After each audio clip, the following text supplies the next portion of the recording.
Hello, and welcome to Cybeats Powerhouse Perspectives. My name is Chris Blask. I'm the Vice President of Strategy at Cybeats. And with me today is Shuli Goodman, who is the Executive Director of the Linux Foundation Energy Project. Welcome, Shuli, and thanks for joining me.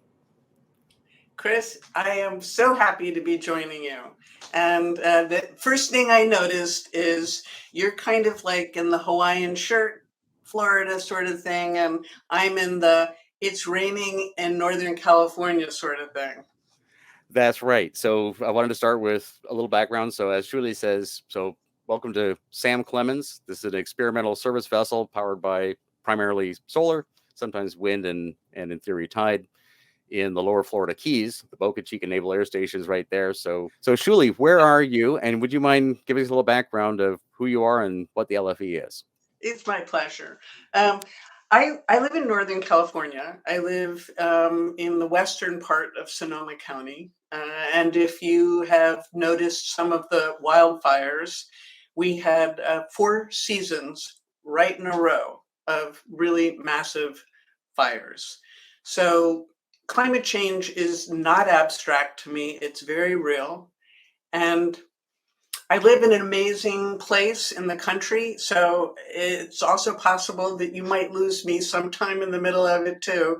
I think both of us are trying to operate under conditions that really push, whether it's Starlink or 5G or whatever, you and I are pushing it. That leads us into our topic. So, this vessel that was part of the Marine Living Research Center, which was established in 2019 to look at the effect of lithium and power and cybernetics and 5G and so forth on marine living. And, using it myself, I find that I can produce all my power and have the communications using 5G right now. And Starlink is on order. And I see not just, we do these sort of things. And I see an LFE a lot more than just your mission, which we'll get to in a second, which is fantastic because things apply to other things. Supply chain security applies to decarbonization. Marine living technology and the way you use lithium and solar applies to home living and communications. All right, so the mission of LFE and decarbonization. So why are you here and how does this align with what you're up to? The mission of LF Energy is the decarbonization of the global economy. And if you look at the charts around decarbonization, 75% of decarbonization of our economies is going to come through transformation of power grids, transportation, and the built environment. And so that's what I look forward to talking with you about, which is what does that actually mean in real terms? But that's what our mission is. It's decarbonization, specifically focused on power grids, transportation, and the built environment. And it's established inside the Linux Foundation, which means open source is a core of the initiative.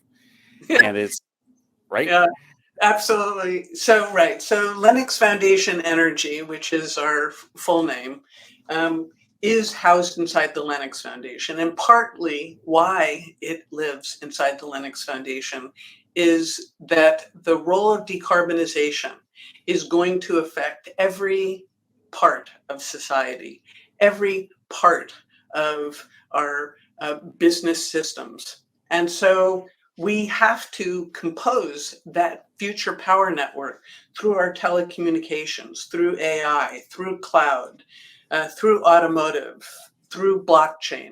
All of those things together will be composed into what we consider to be the power networks of the future. Well, right. Just recently talking to your peer at the automotive grade Linux group, right, where open source is a foundation for actual big corporate global manufacturers of automotive. We flew Linux on Mars, with the helicopter on Mars, and I love the alignment of the philosophy of open source. Right, we're actually going to share code, and no, we're not just crazy hippies. We're going to there are commercial applications for all sorts of things, but there's no way to build this whole internet thing one company at a time. We have to share it. Now with supply chain security, software bill of materials driving adoption of transparency in supply chains among producers of code. and all the concerns of how I control my intellectual property and how I share it at the same time. Decarbonization, same thing. Production of my of energy, production and consumption of energy. How do I share those attestations? So that alignment between the goal of decarbonization that the Linux Foundation Energy is after, the open source ethos and supply chain transparency. Of course, we met through the digital bill of materials and sharing attestations. What do you see inside this supply chain security change that levers or that you can use to leverage to help Yeah. decarbonize the world? So I want to get to that. I want to just though comment about open source because there are many different ways to describe what open source is. In many ways, open source is a legal um, kind of it's something we made up that lets us share stuff, right? So it means, okay, this is what the intellectual property license is on this thing, and you can use it, and I can use it, and I can modify it, and I can build commercial dependencies, and you can't take it away. What that enables is actually changing floors. So let's say we're on the Titanic right now, and the Titanic is going down. If we're going to fix this problem as we're going down, there are things we are going to have to invent and create that we're going to need to share. In this way, I kind of think of LF Energy as a pre-competitive platform. And open source is a legal license for intellectual property. But what LF Energy does and what LF Energy and the Linux Foundation can do is actually create the conditions for fundamentally changing floors. We want to change floors. Don't want to rearrange the deck chairs on the Titanic. We want to have something better, a power system that keeps us going for thousands of years, not one that just lasts for 150 years. So this is our great opportunity to re-architect and to re-architect more, considering the actual, the kind of natural laws of the universe. Well, And I got to say, the air freight, there's a C5 Starlifter flew over early, the big T-tailed monstrosity, and they're flying. When I was a kid, aviation was still emergent, and now it's really not. The same A-frames are flying 50 years later. The B-52 is going to fly for another half a century because having wings in it has kind of been done, and we've established a framework as you're talking about. And I think the same is true in a lot of areas of digitization. And that's why I love your project, because here's a very specific example of something we want to do that's not about, technology really at all. But how do we establish a framework that lasts forever? It doesn't need, energy systems have been evolving for 100 years, not much, compared to everything else. So fundamental changes. I don't know if you want to take that anywhere, or if you want to. well, But I have a lot to say about that. I don't want to drop the S bomb because I think that there's a lot to be said about software bill of materials and what the role of, as you would call it, the inventory of everything is in terms of creating security. And attestation and assurance between partners who are transacting. So I think it's spot on. It's important. You talk about critical infrastructure. That's actually really at the heart of it. But to design a power network that lasts for thousands of years, that does not have externalities, really is going to require that every company on the planet become an energy company, right? right. So 30 years ago, every company had to become an internet company. They had to become a technology company. They had to become digital. Well, the next 30 years is about every single company on this planet becoming an energy company. And I think it is worth the exploration that each and every corporation and company has, which is, what does that mean for us? How are we going to meet this? Because we cannot continue down this path. There are externalities that are going to kind of basically shrink the amount of space on the planet that's livable. And so it's either going to throw off half the population, or who knows what might happen. So for us to continue life and good business, we actually have to address this. Well, it raises two thoughts on the legal side. What you talked about open source, as you know, when I talk about supply chain security, what really excites me these days are smart contracts. The digital bill of materials things is all about defining relationships between entities. What they are is everybody's business. Those partners. And that's the same thing I see in the energy system, and particularly in this era as we're making the transition for the next century. How do we have the relationships comfortable and automated so everybody can share the information they need to, and knowing that they've got the legal space. And it's fascinating that you make that point about open source, because people think open source and they think, again, crazy hippies, but it's really a legal structure. It It's is. just a structure of defining how you can relate to each other. And we have to have those policies, whether we want to share supply chain information or fully integrate a global energy system. I think one of the ways you can look at it is that it is a governance contrivance. It's basically conceived of by attorneys in order to protect investment, and then to outline actually what the governance structure is going to be, what you can do with that, what you can't do with that. So when we then kind of take that forward into SBOMs and what the role, it's so one of the images that I give to people is that people will talk about substitution economics. And there's this belief that if you adopt open source, you're actually going to destroy capital. But it's actually the exact opposite. And the example that I give that is, exactly where we are today, it's the same thing, was the invention of the wheel. So, back in the days when there was no wheel, if you wanted to get something from one place to the other, you had to carry it. And so you had a lot of people carrying things, right?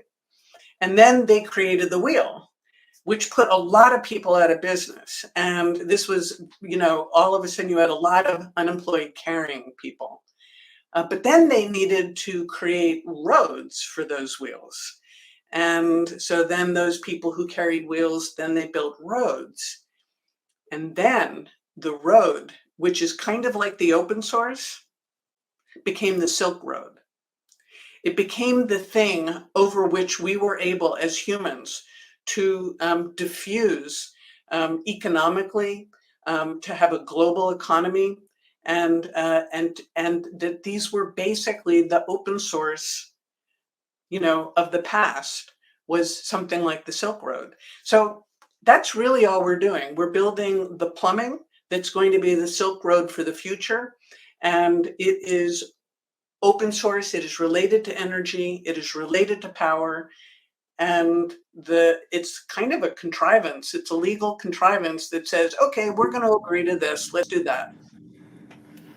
Right. And the cadence and the pace, right? Building systems last 1,000 years. Sam Clemens is an example. We talk about solar systems and these changes we have in storage with lithium batteries. The reality is, when you do the math, the energy systems here will outlive me. If nothing changes, if this boat just goes on for another 100 years, it'll still be sitting here making power. A little bit less. They'll be doing about the same things. From a world where we've been taking energy and literally burning it, making things extremely hot, and running things that last a little while, to, every company is an energy company. You're producing and consuming it, or producing and consuming it instead of just consuming it. Because why not? I love the marine analogy, because fresh water, You could take power and make fresh water. So, here in the Florida Keys, there's a 130-mile-an-hour conduit or mile conduit that brings fresh water. One of the huge issues with climate change and changes in population and so forth is how the hell do you get fresh water down to Key West? Part of the answer is you don't. I look out in the future. Yeah, I see individual buildings and houses, and you can. It's humid as bloody heck if you have a lot of solar power, and Lord knows we do. Why not just make water? Every house produce their own water. I think that that's a possibility. And so, so when I think about LF Energy, I really think about it as an innovation accelerator.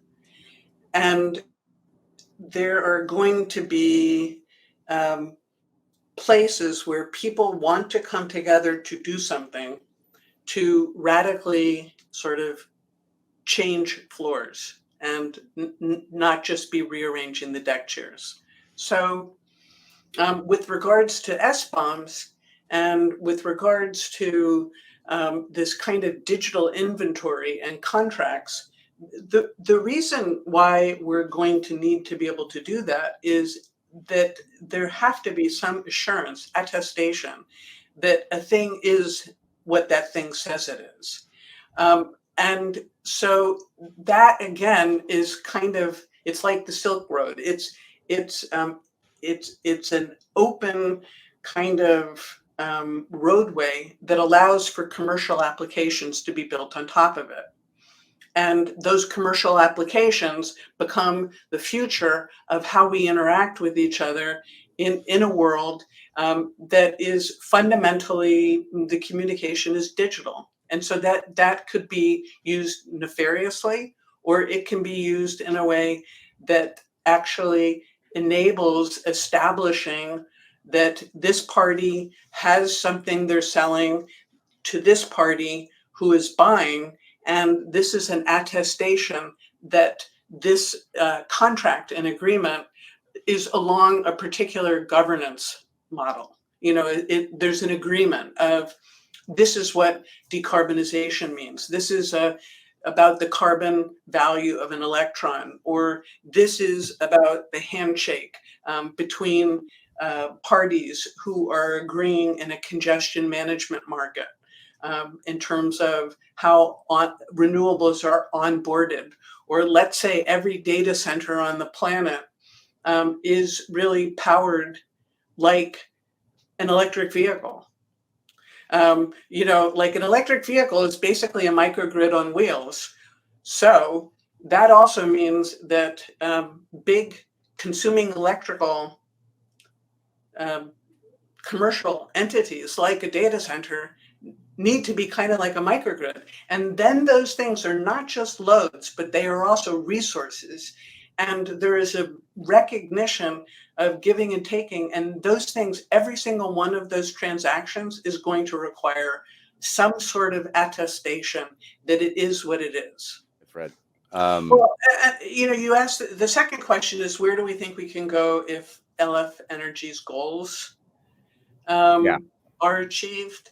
And, right. and I think I've been speaking to that, which is that it will require a transformation of our global economy, and that global economy will need to be much more transparent and visible, and that we will no longer allow for waste at the level that we operate at right now. We operate with unbelievable waste. If you add up how much money we spend on wars and geopolitical conflict, the value of decentralized energy is that it actually makes those things kind of irrelevant, because no one can actually capture an entire market by holding it hostage, kind of like the way Lukashenko has been doing this past week. And it's like, that is of critical importance. A lot of people say, well, why don't we go nuclear? Well, the problem with nuclear is it's still centralized. It requires an enormous amount of water. And I don't think it will get at the level of democratization that needs to happen at a global level in order to assure for global commerce. Right. And you're mentioning the Silk Road. This is where I see the alignment with supply chain security. And if you look literally at the Silk Road and the Roman road system and so forth, why did that work? Because it was safe enough.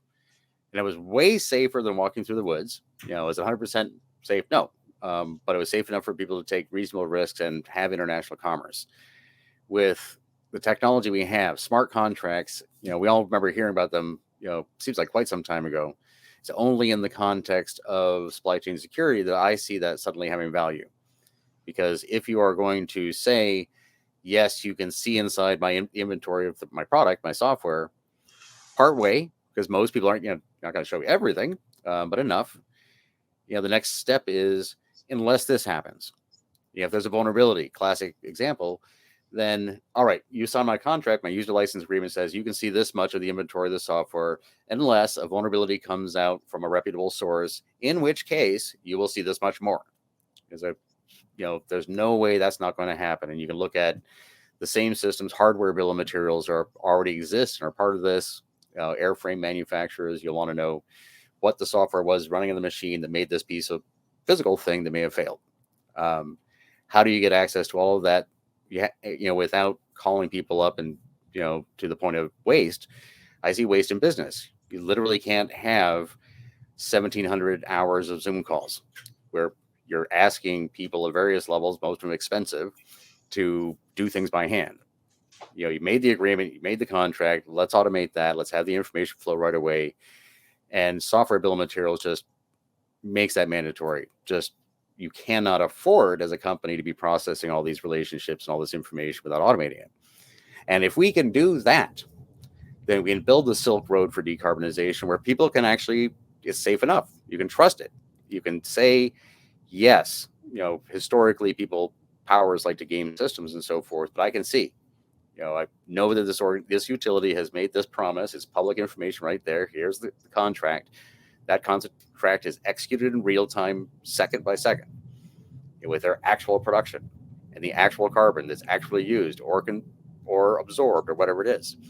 And we can build these same systems, on the energy scale that we can, on the global scale for energy that we have to for supply chain security.